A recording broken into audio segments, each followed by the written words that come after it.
Suba, to you, is there a vacuum in the leadership of opposition? Because we saw Miguna come to Kenya not too long ago. He's back in Canada, but he is intent on taking over that role. Is it the vacuum that is the problem?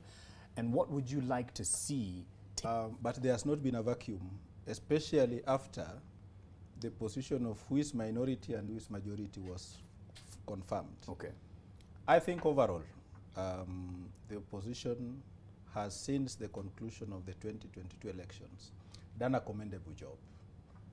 With respect to cabinet appointments, they had a shadow report, they may have been outnumbered, we have, the matter in court, but even before then, they have forced the government to rethink GMO. Mm-hmm. And today we are happy to see, the Minister, the CS for Agriculture, tell off his counterpart for trade, because the fund for trade has become what we used to have a book in literature called The Merchants of Vernice. He has become a merchant, one of the merchants of Vernice. Introduction of GMO requires public participation. Right. This government, it talks too much rule of law. I see it in tweets by the president. But rule of law calls for due processes.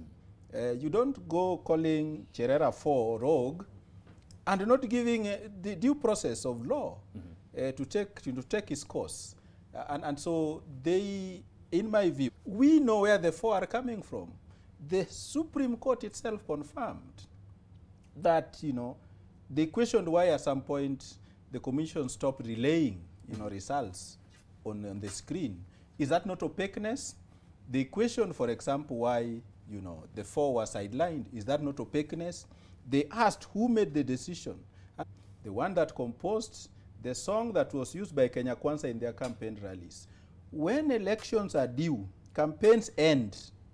Is it by coincidence that the composers of the choir that Kenya Kwanza used were on standby to sing lullabies at the Tallying Center and at state? Choir was just there to sing, it cannot, and Suba Churchill. No, it cannot be a pure coincidence.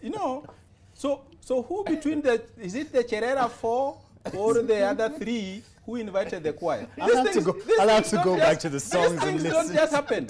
No, I hear you. I listened at Gomas and said, where did I hear this song? I've drafted to the IBC yes, on access to information, is to ask them to tell the public, through me and our organization, who invited the Tanzanian choir. And how coincidental was it that it is their song that had been used by Kenya Kwanza and they were there at Bomas. Okay. We want to know. So that it helps us also to understand. We have reduced